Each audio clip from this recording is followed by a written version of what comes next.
No amount of money will ever feel like enough, by design.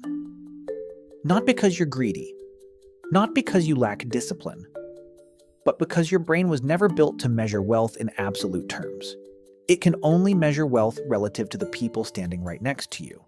And once you understand that, you start to realize the whole game was rigged from the very beginning. Here's what actually happened. After World War II, the American economy exploded. Manufacturing capacity that had been built for war got redirected into consumer goods: refrigerators, cars, televisions, washing machines. Supply was enormous, but desire?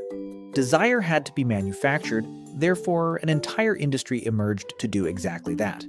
Advertising executives in the late 1940s and 1950s didn't just sell products, they studied human psychology and discovered something that would change economic behavior forever. They found that people don't evaluate what they own by asking, "Is this enough?" They evaluate it by asking, "Do I have more than my neighbor?" The term they used internally was keeping up with the Joneses. But what it actually described was a documented cognitive bias now called social comparison theory. The idea that human beings have no fixed internal reference point for status, wealth, or success. We only have relative ones. And that was the exploit. Because if your sense of financial satisfaction is always anchored to the person one rung above you on the ladder, then the ladder never ends. You get the car, but your colleague gets a better car, so the car you just bought already feels inadequate. You move to a nicer neighborhood, but the people in that neighborhood have bigger houses, so the house you just bought already feels like settling. This is not a character flaw. This is your brain operating exactly as advertised, just by an industry that learned to weaponize it. The researchers who first documented this pattern weren't working for corporations. They were psychologists and sociologists studying post-war anxiety. They noticed that despite wages rising sharply, reported life satisfaction wasn't climbing with them. People were earning more, but they didn't feel richer. The reason was structural. As incomes rose across the board, so did the reference group people compared themselves to. When everyone in a working-class neighborhood got a raise, no one felt wealthier, because everyone around them also got the raise. The goalposts moved automatically, invisibly, in real time. If you're the kind of person who finds these behavioral patterns as fascinating as they are infuriating, and you want to understand the hidden systems shaping your financial decisions, subscribing to this channel is the one move that keeps paying off, because this is exactly what we break down every single week. Back to the exploit. By the 1950s, advertisers had operationalized this insight with surgical precision.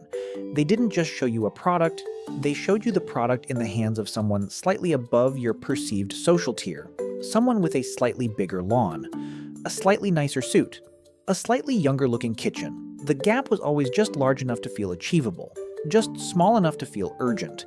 The result was a permanent engine of manufactured dissatisfaction. Not an accident, not a side effect, a design decision, and it worked with terrifying efficiency. American household debt climbed steadily through the 1950s and never really stopped.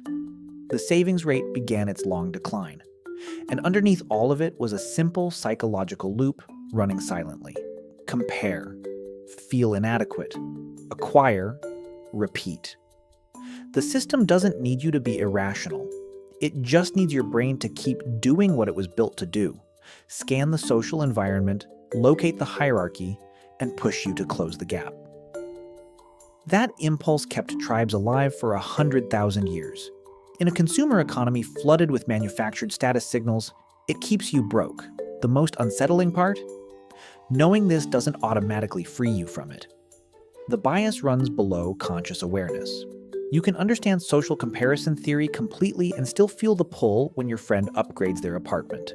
Still feel the vague dissatisfaction when you see what someone your age has accomplished. The mechanism doesn't care that you've read the manual. What changes is the meta-awareness, the ability to catch the loop as it starts rather than after it's already spent your money. The ability to ask whose reference point you're actually using, yours or the one the algorithm handed you this morning. No amount of money will ever feel like enough by default, but that default was engineered, and anything engineered can, once you understand the blueprint, be rewired. YouTube told me that this video might be for you, so you might as well check it out.